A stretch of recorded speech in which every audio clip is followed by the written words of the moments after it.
बसलेला नव्हता.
हे राजांना माहित होतं. राजे समय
त्यांना सांगितलं, आता राणी साहेब आपल्या काही क्षणांच्या सोबती आहेत, आपण त्यांना एकदा भेटून घ्यावं. राजे जड पावलांनी सईच्या महालात गेले. त्या प्रकाशात समय तेवत होती, मशाल फडफडत होती.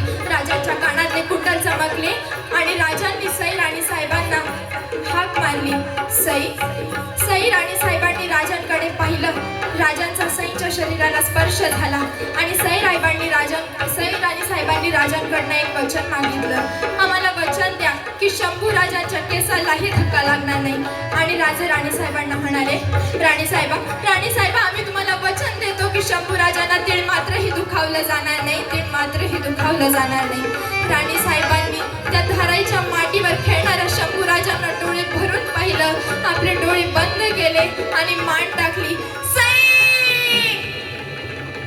स्वराज्याचं स्वप्न अधुरं राहिलं सई, स्वराज्याचं स्वप्न अधुरं राहिलं. ते पाहण्याआधीच तुम्ही आम्हाला सोडून गेलात. तुमची आम्हाला साथ होती सई, तुमची आम्हाला साथ होती. सुनबाई आमच्या पोराला पोरकं केलं, सुनबाई आमच्या पोराला पोरकं केलं. राजगडावरती दुःखाची छाया पसरली, मात्र राजांना दुःख भोगायलाही उसंत नव्हती, कारण तो विषारी नाग तिकडे स्वराज्यावरती फणा काढून बसला होता. आणि मग हिंदू धर्माप्रमाणे अंत्यविधीच्या सर्व क्रिया पार पडल्यानंतर राजांनी खानाला शह देण्यासाठी आपला मनसुबा बदलला. राजगड सुखरूप राहावा आणि त्या खानाचं लक्ष आपल्याकडे केंद्रित व्हावं, यासाठी राजे प्रतापगडावर गेले.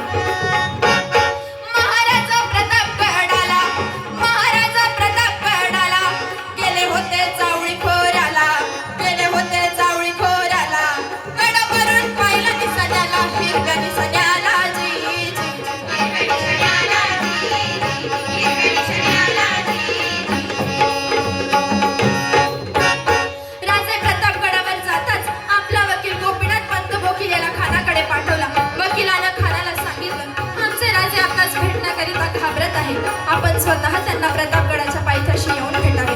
हे शब्द त्या खानाच्या कानावर पडताच खानाला असं वाटलं, खरंच शिवाजी राजे आपल्याला भेटायला घाबरत आहे. आणि खानानं प्रतापगडाच्या पायथ्याशी भेटण्याचं आनंदानं हसत हसत कबूल केलं.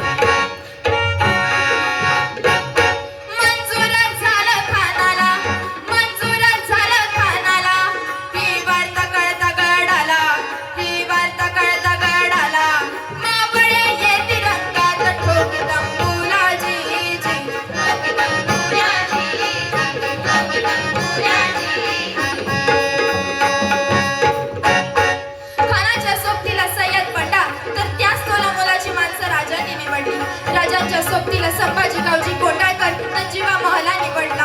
काही मंडळींचं म्हणणं होतं, राजे तुम्ही त्या खानाला भेटायला जाऊ नका, राजे तुम्ही त्या खानाला भेटायला जाऊ नका, तो तुम्हाला ठार मारण्याचा पिढा उचलून आलाय, राजे तुम्ही त्याला भेटायला जाऊ नका. खानानं आमच्याशी दोस्ती केली तर दोस्ती करू, दुश्मनी केली तर दुश्मनी करू, आणि ठोसा दिला तर ठोसाच ठोसा देऊ. आणि यात जर आमचं काही बरं वाईट झालं तर शंभू राजांना गादीवर बसवा आणि हे हिंदवी स्वराज्यनीकरांना लढवत ठेवा.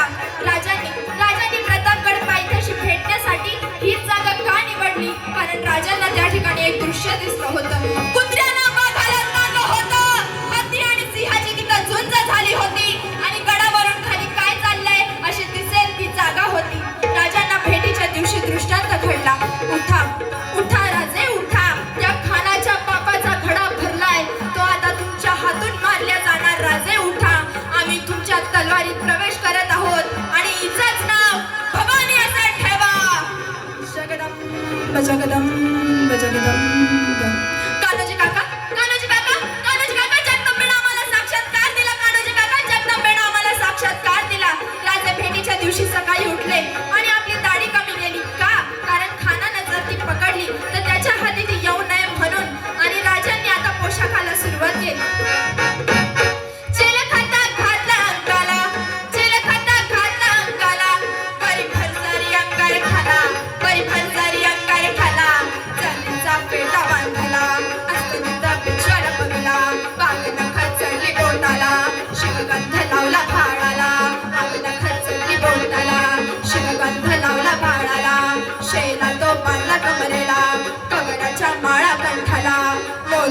कंठ शोभला, मोत्याचा कंठ शोभला, भावाने डाव्या कमरेला जी जी.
शिवाजी